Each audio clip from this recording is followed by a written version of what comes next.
Hello everyone, মই তোমালোক সকলোকে স্বাগতম জনাইছো মোৰ দ্বিতীয়টো YouTube চেনেল UB Classes লৈ তোমালোকৰ মেছেজবোৰ পাই আছো মই ইনষ্টাগ্ৰামত ফেসবুকত পাই আছো প্ৰত্যেককে সুধি আছে যে আপোনাৰ গা বেয়া নেকি আপোনাৰ কৰোনা পজিটিভ হল নেকি আপোনাৰ এক্সিডেন্ট হল নেকি আপোনাৰ ইত্যাদি ইত্যাদি কিবা হল নেকি আপুনি যে দুটা লেকচাৰ আপলোড কৰাৰ পিছত যে আপুনি লেকচাৰ আপলোড কৰা বন্ধ কৰি দিলে কি হল কথাটো কিছুমান ব্যক্তিগত কাৰণৰ কাৰণে পৰা নাছিল ঠিক আছে আৰু তোমালোকে কিছুমান বস্তু দেখিছা যে ক্যামেৰা কোৱালিটি সাউন্ড কোৱালিটি অকমান ইমপ্ৰুভ দেখিছা নে বাৰু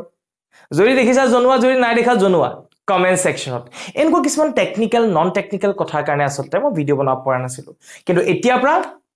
কাহানী আকৌ আৰম্ভণি ঠিক আছে আমি পঢ়ি আছিলো ক্লাস 11 ৰ অৰ্থাৎ হাই সেকেন্ডাৰী ফাৰ্স্ট ইয়াৰৰ প্ৰথমটো চেপ্টাৰ ঠিক আছে দ্য লিভিং ওয়াৰ্ল্ড আৰু তাৰ আমি অলৰেডি দুটা লেকচাৰ আপলোড কৰি থৈছো ঠিক আছে দুটা লেকচাৰ অলৰেডি মোৰ YouTube চেনেলত আপলোড কৰি থোৱা আছে তোমালোকে গৈ চাই লওঁগে যদি হে দুটা নুচুৱাকে এই ভিডিওটো চাবলৈ আৰম্ভ কৰিছা তেন্তে মই এডভাইস কৰিম প্ৰথমতে হে দুটা ভিডিও চোৱা তাৰ পিছত এই ভিডিওটো চাবা তেতিয়াহে আসল কনসেপ্টটো পাবা হবনে টপিক পঢ়িম হেতু বিৰাট ইম্পৰ্টেন্ট হয় আজি লেকচাৰটো বিৰাট ইম্পৰ্টেন্ট আমাৰ এন্ট্ৰেন্স পৰীক্ষাৰ কাৰণে ইম্পৰ্টেন্ট আমাৰ ক্লাস 11 ৰ স্কুলিং পৰীক্ষাৰ কাৰণে ইম্পৰ্টেন্ট আৰু ফিউচাৰটো লাগিয়ে থাকিব এই বস্তুটো ঠিক আছে যদি বায়োলজি লৈ আগবাঢ়ো আমাক লাগিয়ে থাকিব এই বস্তুটো ক্লিয়াৰ কি পঢ়িম তেতিয়া হলে টেক্সোনমি মানে কি পঢ়িম পাছত গম পাম টেক্সোনমি মানে কি কিন্তু তাৰ আগতে আৰু এটা শব্দ শিকি ল'ব লাগিব হেতু হল বায়োডাইভাৰ্সিটি ঠিক আছে বায়োডাইভাৰ্সিটি আমি পায়ে থাকো কিনো শিকিবলৈ আছে আমিতো পায়ে থাকো কিনো শিকিবলৈ আছে কিন্তু আমি ডেফিনেশনটো দিব পাৰিম নে পটককে যদি মই ইয়াৰ ডেফিনেশনটো খুদু ডেফিনেশনটো দিব পাৰিবানে ভাবিবলগীয়া হৈছে না নাই মই হেতে কথা কিন্তু বায়োলজি যেতিয়া লৈছা বায়োলজি যেতিয়া পঢ়িছা শব্দটোৱে নিজে ক'ব লাগিব তোমালোকে মাথা মাৰিব নালাগে এই শব্দটোৱে নিজে কেনেকৈ উত্তৰ ক'ব চোৱা ইয়াৰ ডেফিনেশন নিজে ক'ব কেনেকৈ চাবা দেই এই বায়োজিটো শব্দ ঠিক আছে এই বায়োজিটো শব্দ আসলে চাবলৈ গলে এই বায়োডাইভাৰ্সিটি শব্দটো দুটা শব্দৰে বনিছে প্ৰথম শব্দটো আহিলে বায়ো এই বায়ো শব্দটো আহিছে বায়োজ শব্দৰ পৰা বায়োজ শব্দৰ পৰা আৰু ইয়াৰ অৰ্থটো হ'ল লাইফ ইয়াৰ অৰ্থ হ'ল লাইফ ক্লিয়াৰ আৰু পিছৰ এই ডাইভাৰ্সিটি যেটো শব্দ আহিছে ইয়াৰ অৰ্থ হ'ল ফৰ্মস তেতিয়া হলে কলে নে নকলে বায়োডাইভাৰ্সিটি নিজে নিজৰ অৰ্থটো কৈ দিলে নে নকইলে কৈ দিলে লাইফ ফৰ্মস এটা মই এই ৰুমটোত ভিডিও বনাই আছো ঠিক আছে এই ৰুমটোত মই আছো কত পৰুৱা পাবা কত পুক পাবা কত জেঠি পাবা কত পইতাচুৰা পাবা কত আৰু কিবা পুক এটা পাবা প্ৰত্যেকটোটো জীৱ কিন্তু ইটো আনটো লগত মিলে নেকি মোক দেখিলে পইতাচুৰাটো নিচা লাগে নেকি হেই জেঠিটোক পুকটো নিচা লাগে নেকি নেলাগে প্ৰত্যেক বেলেগ বেলেগ কেলে বেলেগ বেলেগ কাৰণ প্ৰত্যেকৰে ফৰ্মটো বেলেগ বেলেগ ক্লিয়াৰ সো এইটোকে কোৱা হয় বায়োডাইভাৰ্সিটি পৃথিৱীৰ যেটো অংশত জীৱ বৰ্তি আছে যেটো অংশত পৃথিৱীৰ লাইফ এক্সিষ্ট কৰে হেতু বায়োস্ফিয়াৰ বুলি কোৱা হয় কি বুলি কোৱা হয় বায়োস্ফিয়াৰ বুলি কোৱা হয় পৃথিৱীৰ সকলো অংশতে জীৱ নাথাকে নহয় লাইফ নাথাকে নহয় অকল বায়োস্ফিয়াৰত থাকে ঠিক আছে আৰু এই বায়োস্ফিয়াৰত তোমালোকে ভেৰাইটি অফ অৰ্গানিজমছ দেখিবা বিভিন্ন ধৰণৰ অৰ্গানিজমছ দেখিবা যেটো আনটো লগত ইটো নিমিলে একেবাৰে নিমিলে ইটো লগত বুজি পাইছানে এই ফেনোমেনাটোকে কোৱা হয় এই বস্তুটোকে কোৱা হয় বায়োডাইভাৰ্সিটি বুলি অসমীয়াত ইয়াক কোৱা হয় জীৱ বৈচিত্ৰতা তোমালোকে শুনিছা শব্দটো ঠিক আছে এটোকে কোৱা হয় জীৱ বৈচিত্ৰতা তেতিয়া ডেফিনেশনটো দিয়ক স্যাৰ পৰীক্ষাটো ডেফিনেশন লিখিব লাগিব ডেফিনেশন দি দিছো চোৱা ডেফিনেশন একদম সিম্পল কে আমি লিখিব পাৰো biodiversity is the variety and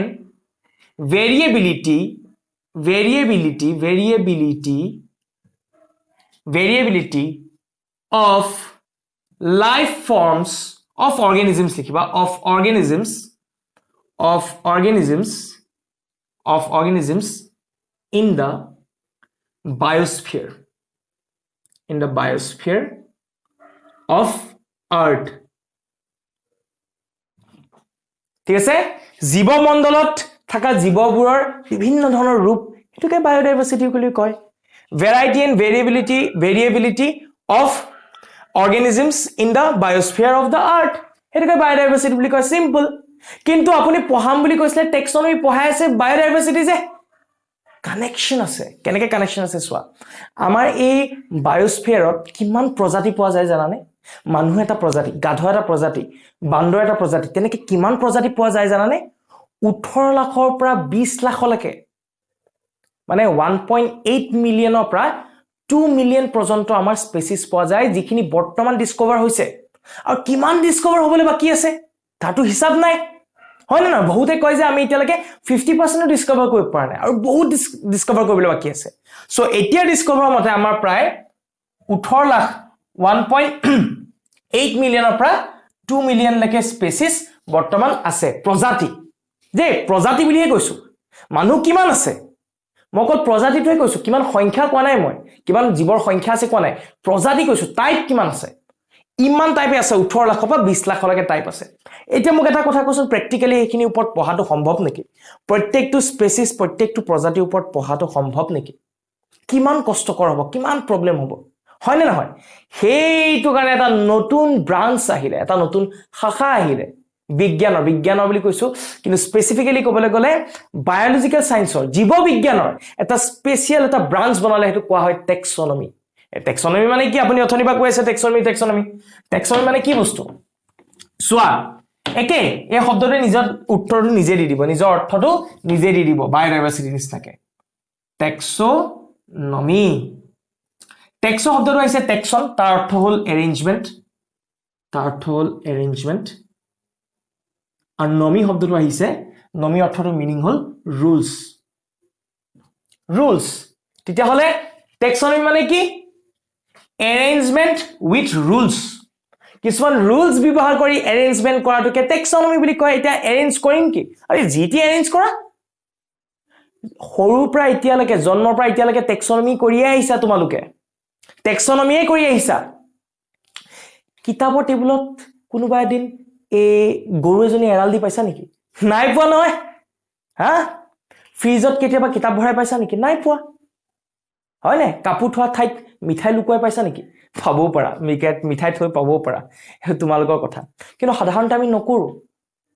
এইটোৱে হ'ল টেক্সোনমি আমি যে একে টাইপৰ বস্তুখিনি একেলগে থওঁ বুজা গৈছে নে কাপোৰৰ ঠাইত কাপোৰ কিতাপৰ ঠাইত কিতাপ পইচা ঠাইত পইচা খোৱা বস্তু ঠাইত খোৱা বস্তু এইটোকে টেক্সোনমি বুলি কয় এৰেঞ্জমেন্টটোকে টেক্সোনমি বুলি কয় কিন্তু কিছুমান ৰুল ব্যৱহাৰ কৰিবলগীয়া হয় এতিয়া আমি যেহেতু বায়োলজিত পাইছো সো আমি বায়োলজি অৰ্গানিজমছৰ লগত জড়িত এইটো এই যে মই যে কলো এতিয়া এই 20 লাখ 18 লাখ এই প্ৰজাতি যে এই তাহাতক কিছুমান গ্ৰুপ বনোৱা হয় একে প্ৰজাতিৰ নিচিনাবোৰক গ্ৰুপ বনোৱা হয় আৰু যেতিয়া সেই গ্ৰুপ এটা বনাই ললো আমি সেই গ্ৰুপটোৰ ওপৰত পঢ়িম তেতিয়াহলে তাত থকা গোটেই অৰ্গানিজমছবোৰৰ ওপৰত পঢ়া হৈ যাব নে তাত থকা গোটেই স্পেচিছবোৰৰ ওপৰত পঢ়া হৈ যাব নে নহয়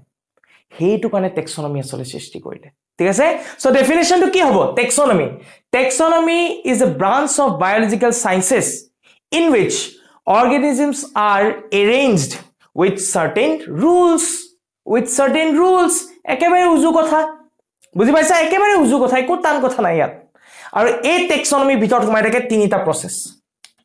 টেক্সোনমিৰ ভিতৰত সোমাই দিব তিনিটা প্ৰসেস টেক্সোনমি ইয়াৰ ভিতৰত সোমাব তিনিটা প্ৰথম হ'ব আইডেন্টিফিকেশন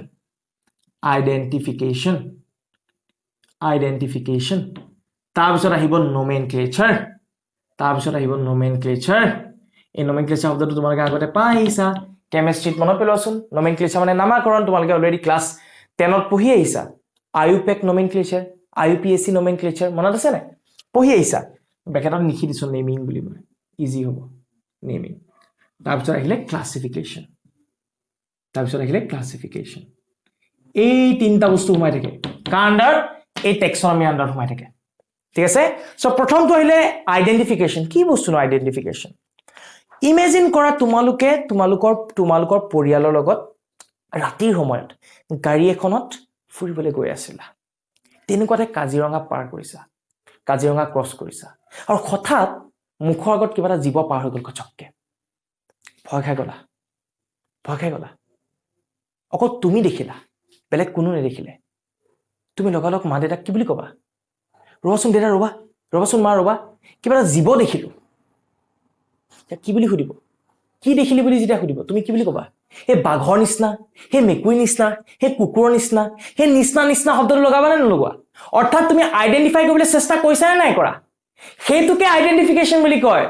সেইটোকে আইডেন্টিফিকেশন আইডেন্টিফিকেশন মানে হল পুৰণা ইনফৰমেশন ব্যৱহাৰ কৰি আমি চেষ্টা কৰো এটা জীৱক ঠিক আছে এটা গ্ৰুপত ভৰাবলে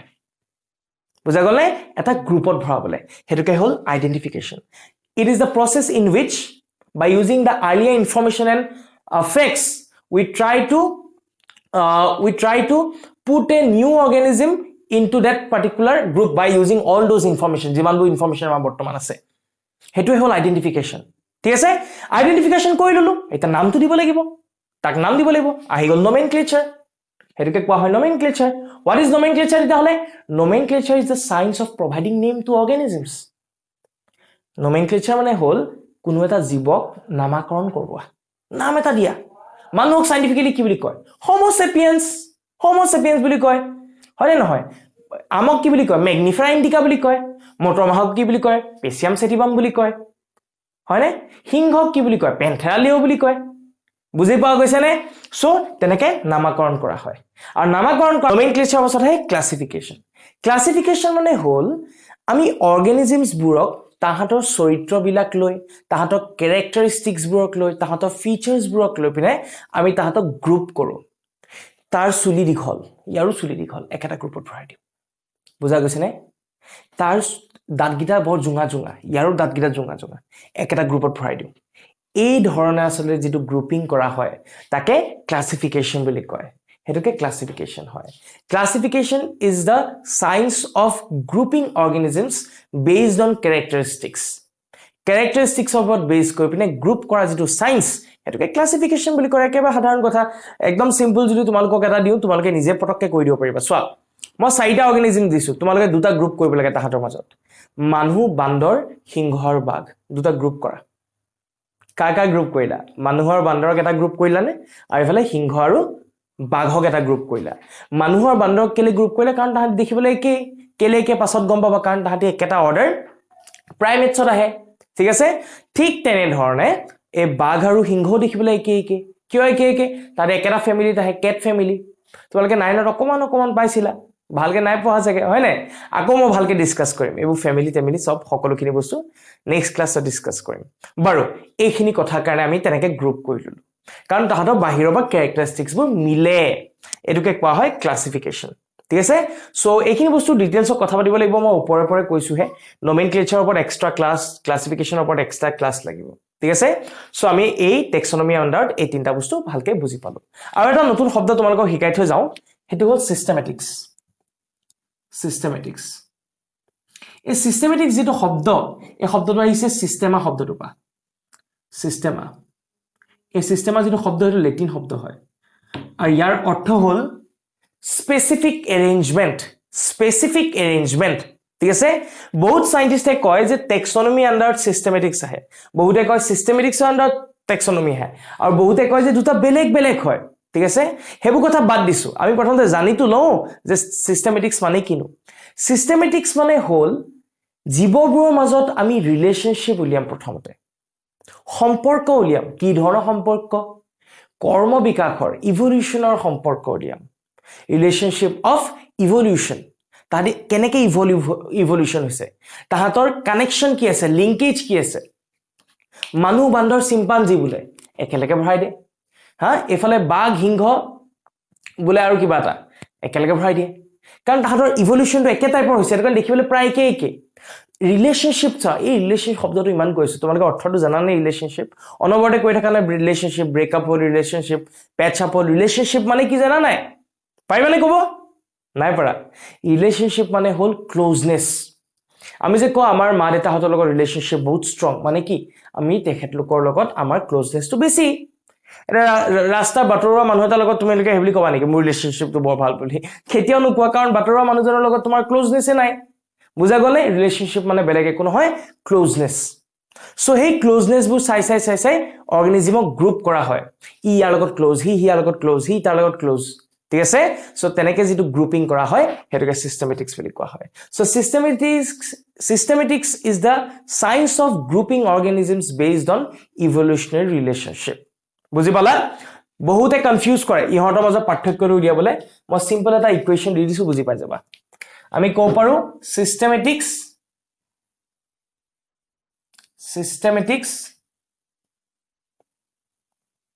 equal to taxonomy plus evolutionary relationship.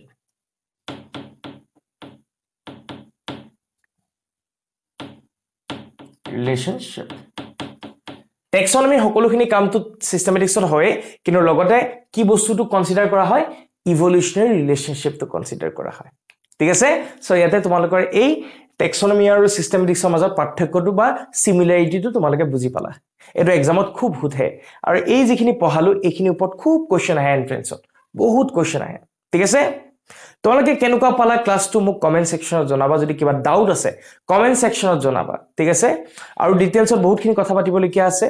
আৰু হেতু কাৰণে চেনেল সাবস্ক্ৰাইব কৰি থৈ যাবা আৰু যদি নোটস লাগে মোক ইনষ্টাগ্ৰামত আহি পিনে তোমালোকে মোক খুজিলে মই তোমালোকক নোটছবোৰ দি দিম ইয়াৰ ঠিক আছে আৰু বেলেগ কিবা কথা পাতি থাকিবলৈ থাকিলেও ইনষ্টাগ্ৰামত আহি মেছেজ কৰিব পাৰা আৰু মই অনলাইন পঢ়াও ল'ৰা ছোৱালীক 8 9 10 11 12 একেবাৰে মানে গুগল মিট বা মই জুমত লাইভ ক্লাছ কৰো ইন্টাৰেকশন কৰি ক্লাছ কৰো তোমালোকে ইচ্ছা কৰিলে জয়েন কৰিব পাৰা বহুত ল'ৰা ছোৱালী পঢ়ি আছে তেনেকে ঠিক আছে হিমানখিনি কথা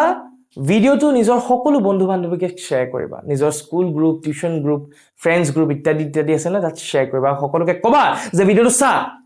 যদি ভাল পাইছ তেন্তে শেয়াৰ কৰিবি আৰু সাবস্ক্ৰাইব কৰি থবি এই ধৰণৰ ভিডিও সদায় পাই থাকিবি তেতিয়া হবনে বাৰু আজি ইমানখিনি কৈ তোমালোকৰ বিদায় মাগিছো কিবা থাকিলে মোক ইনষ্টাগ্ৰামত মেছেজ কৰিবা তোমালোকৰ মেছেজবোৰ আহিব বুলি মই